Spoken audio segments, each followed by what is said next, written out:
This week we're in Hebrews chapter 4. And one thing I take away from Hebrews 4 is the importance of rest as the fulfillment of God's ultimate promise. There's a lot of ways to know important thoughts or themes in Scripture. And one of those ways is how heavily a certain word or thought is used in a confined space. As an example of this, Hebrews 4 consists of only 16 verses, but the word rest appears 11 times. I think that makes the principle of eternal rest a major theme in the chapter.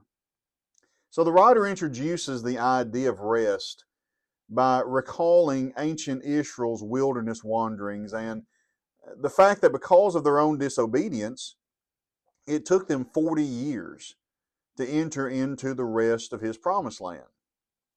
You see, God had delivered the first generation out during the Exodus, intending for them to enjoy peace and rest from the trials they experienced in Egypt. However, because they ultimately refused to enter the land out of fear, God restricted them from ever experiencing that rest. He made them wander for 40 years until that whole generation died, and then renewed his promise to their children and grandchildren.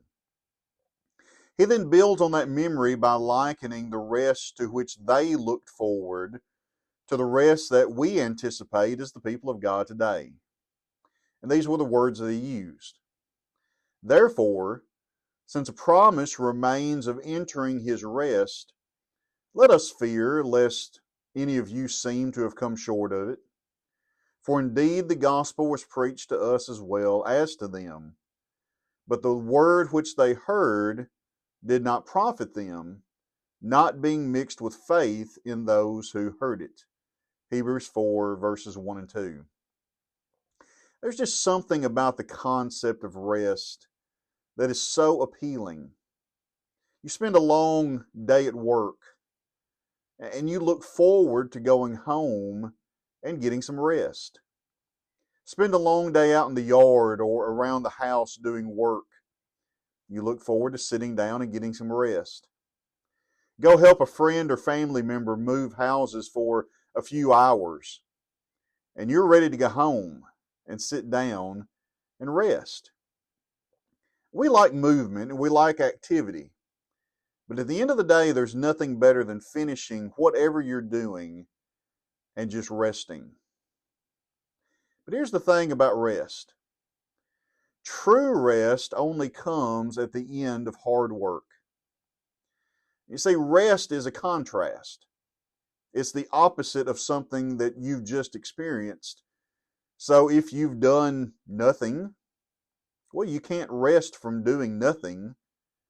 Rest at the end of doing nothing is just an extension of the nothingness.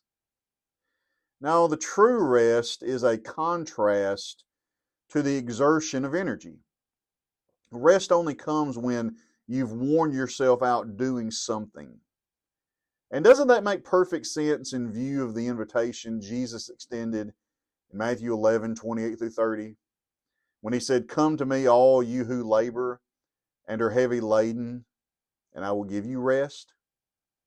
Take my yoke upon you and learn of me, for I am gentle and lowly in heart, and you will find rest for your souls. For my yoke is easy and my burden is light." Jesus' offer of rest is extended only to those who, he says, labor and are heavy laden.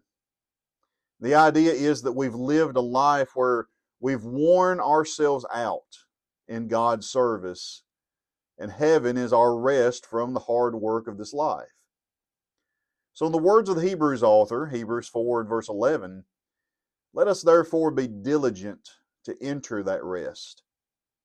The question is, what are you doing now? What am I doing now that will make eternity truly a place of rest? Hebrews 4:9 says, there remains therefore a rest for the people of God. We need to serve God with all of our hearts, and if we do, one day rest awaits in the presence of God forever.